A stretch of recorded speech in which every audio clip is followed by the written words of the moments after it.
तो नमस्कार दोस्तों, आज हम जो स्टार्ट करने वाले हैं वो है ड्रिफ्ट वेलोसिटी एंड मोबिलिटी। अब ये ड्रिफ्ट वेलोसिटी होता क्या है? तो पिछले वीडियो में हमने बताया था कि थर्मल वेलोसिटी के दौरान कोई भी इलेक्ट्रॉन किसी परफेक्ट डायरेक्शन में, किसी फिक्स डायरेक्शन में मूव नहीं करता। बट अगर हम एक इलेक्ट्रिक फील्ड अप्लाई करें किसी मटेरियल के, किसी एलिमेंट के या फिर किसी कंडक्टर के अक्रॉस, एक वोल्टेज डिफरेंस तैयार करें और एक इलेक्ट्रिक फील्ड, वोल्टेज डिफरेंस तैयार करें तो इलेक्ट्रिक फील्ड जरूर तैयार होगी।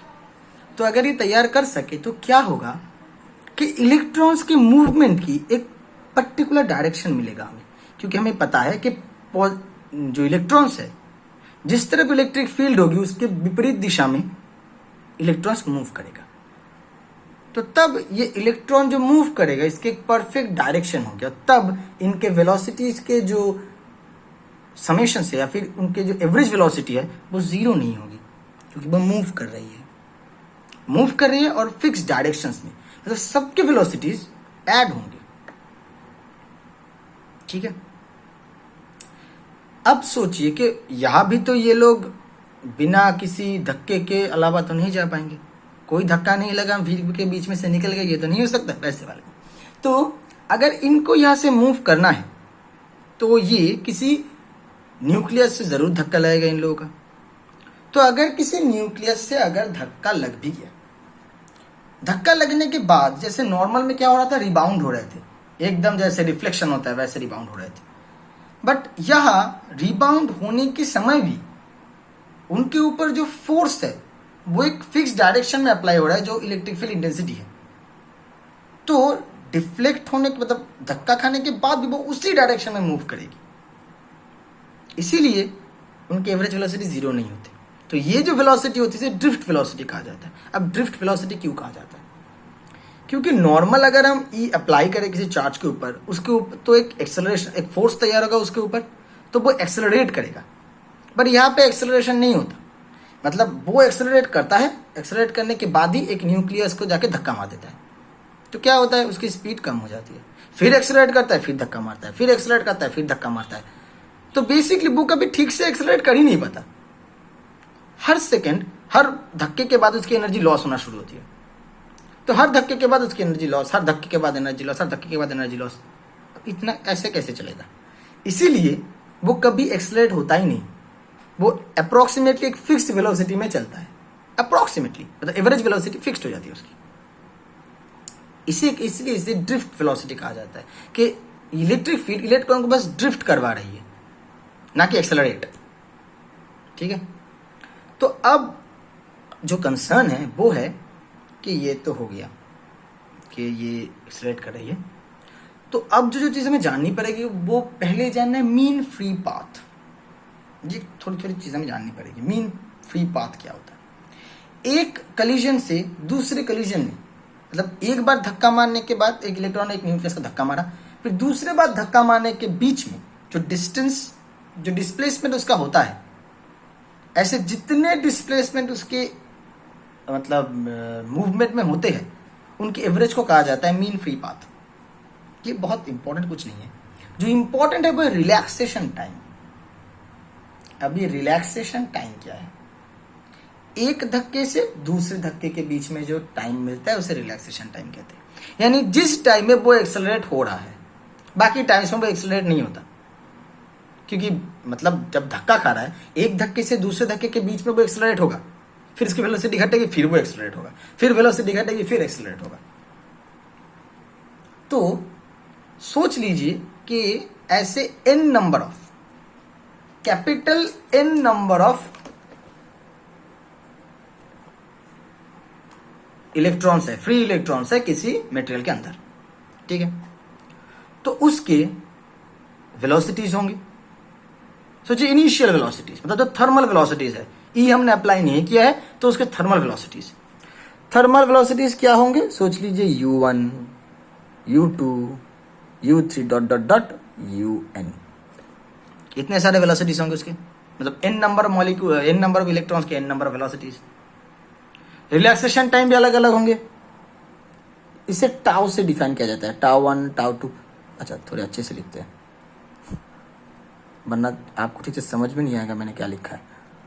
तो टाउ एन, इतने सारे रिलैक्सेशन टाइम है उसके। बट एक चीज फिक्स्ड है, एक्सेलरेशन, क्योंकि ई तो फिक्स्ड है। ई जब फिक्स्ड है, चार्ज इलेक्ट्रॉन का चार्ज भी फिक्स्ड है, तो उसके ऊपर जो फोर्स अप्लाई किया जा रहा है वो भी फिक्स्ड है। तब क्या हुआ, तो ये सब एक्सेलरेशन फिक्स्ड है। मतलब F equal to M A, ठीक है। F E into E, charge into electric field, intensity equal to, ये कांस्टेंट है, ये कांस्टेंट है। ये तो हमने अप्लाई किया है तो वो तो हम कांस्टेंट ही पकड़ेंगे, अगर उसे ही चेंज कर लेंगे तो कैसे निकालेंगे। ये तो इलेक्ट्रॉन का कांस्टेंट है, मतलब ये जो ए निकल रहा है E into E by M, ये भी कांस्टेंट है। अच्छा, हो गया कांस्टेंट, अच्छी बात है, कांस्टेंट हो गया। अब ये अगर कांस्टेंट हो गया तो हमें एक बात बताइए, अगर हम समझ ले कि ये जो रिलैक्सेशन टाइम है इसके बाद इनकी वेलोसिटीज हो जाती है v1 v2 v3 dot dot dot vn, सोच लीजिए ये हो जाता है। तो अब अगर हम ये रिलैक्सेशन टाइम के बाद, बिगिनिंग में ये है थर्मल वेलोसिटीज और ये है रिलैक्सेशन टाइम के बाद वेलोसिटीज, अगर हम रिलैक्सेशन टाइम के बाद वेलोसिटी निकालना चाहे, एवरेज वेलोसिटी, तो वो क्या होगा, v1 plus v2 plus v3 dot dot vn by n, ये होगा। हम इसे थोड़ा इजीली लिखते हैं, वो है vi बाई n, ठीक है। एक जगह लिख देते हैं कि i is equal to 1 2 3 dot dot dot capital N, ये एक बार में फिक्स लिख देते हैं ताकि हमें बार बार ये चीज ना लिखना पड़े। तो ये vi मतलब क्या होगा, हमें ये पता है, initial velocity plus acceleration into time, तो ये हमारा फाइनल वेलोसिटी बाई n। तो अब ये होगा summation of ui plus a into summation of ti by n equal to, तो ये मिला हमको mu U I by N plus A into relaxation T I by N, ठीक है, ये हो गया। तो अब क्या है कि ये जो चीज है, तो ये क्या है, हमने सब थर्मल वेलोसिटीज को ऐड किया, फिर उसे total number of free electron से डिवाइड कर दिया, तो ये में क्या मिला, एवरेज थर्मल वेलोसिटी। और एवरेज थर्मल वेलोसिटी क्या होता है, 0। ये क्या है, एक्सेलरेशन ए। अब ये क्या है, एवरेज रिलैक्सेशन टाइम। देखिए सारे टाइम को हमने ऐड किया और इनसे डिवाइड कर दिया, तो एवरेज रिलैक्सेशन टाइम, तो इसे लिखा जाता है टाउ। एवरेज रिलैक्सेशन टाइम को हम टाउ से डिनोट करते हैं। और ये जो निकला इसे हम कहते हैं वी डी, ड्रिफ्ट वेलोसिटी। मतलब ये जो ई ने उसको ड्रिफ्ट किया, उसके बाद इसको जो वेलोसिटी मिली उसे कहा जाता है ड्रिफ्ट वेलोसिटी, ठीक है। तो ये जो वीडी है ये है हमारा ड्रिफ्ट वेलोसिटी, ठीक है। मतलब एक कोलिजन के बाद, मतलब थर्मल वेलोसिटी पहले था, हमने उसे एक्सेलरेट किया, जो वेलोसिटी हम उसके बाद अचीव करते हैं वो वेलोसिटी ही वो सारे पाथ में कर जाती है अप्रोक्सीमेटली। मतलब ये एक एवरेज स्टाइल है, मतलब एवरेज वेलोसिटी हम निकाल रहे हैं। प्रॉपरली सबके वेलोसिटी हर टाइम सेम होते हैं ये बात नहीं है, बस हम एवरेज निकाल रहे हैं, तो इसे कहा जाता है ड्रिफ्ट वेलोसिटी, ठीक है। VD equal to A tau, तो ये हमें मिल गया। तो हमें क्या मिला, V D is equal to A tau. अब ए का मतलब हमें क्या पता है, हमने यहाँ पे लिखा है ए का मतलब E by M into tau. तो वी डी हमको क्या मिला, अगर हम ऐसे लिखे E tau by M into capital E, हमें लिख सकते हैं।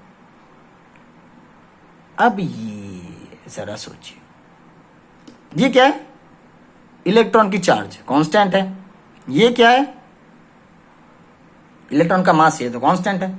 ये जो चीज है ये किसके ऊपर डिपेंड करती है, मटेरियल के ऊपर, ठीक है। ये चीज मटेरियल के ऊपर डिपेंड करती है क्योंकि ये टाउ जो है, जिस मटेरियल में हम कर रहे हैं उस मटेरियल के ऊपर डिपेंड करेगा कि टाउ कितना होगा। ये तो समझते कि टाउ मेटेरियल को डिपेंड करेगा। तो सोचिए कि ये जो मतलब हम अगर वी डी इक्वल टू फिर से लिखे ई टाउ बाई एम, ये जो पार्ट है ये पूरा पार्ट तब मटेरियल के ऊपर डिपेंड करेगा, क्योंकि बाकी दोनों चीज तो कांस्टेंट है, इस दोनों चीज कांस्टेंट है, ये एक मटेरियल के ऊपर डिपेंड करता है, तो ये मटेरियल के ऊपर डिपेंड करेगा।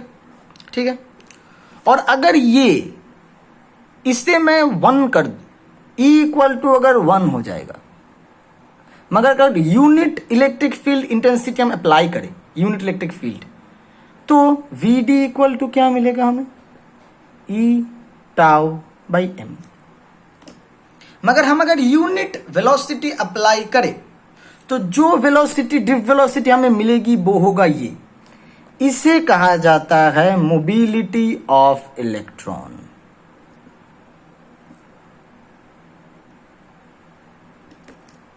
समझ में आया?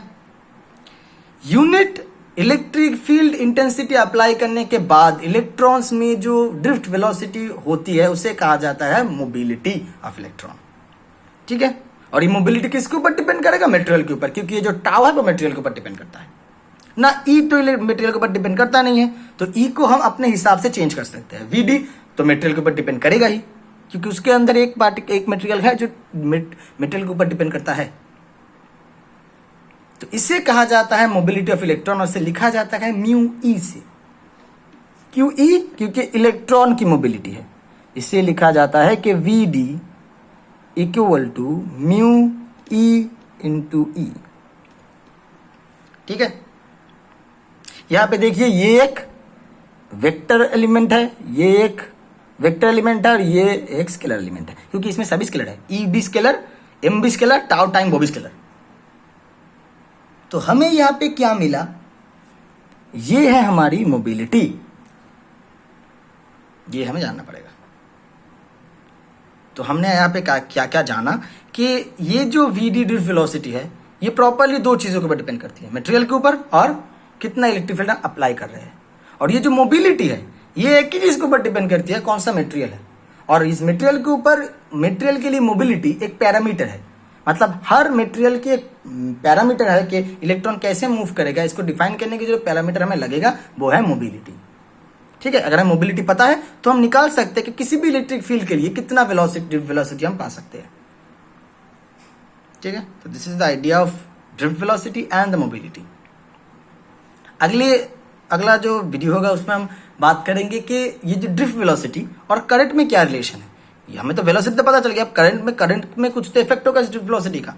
ये जो वेलोसिटी वो करंट में कैसे इफेक्ट करती है, मतलब करंट इसके ऊपर डिपेंड कैसे करता है, तो वो हम अगले वीडियो में बात करेंगे।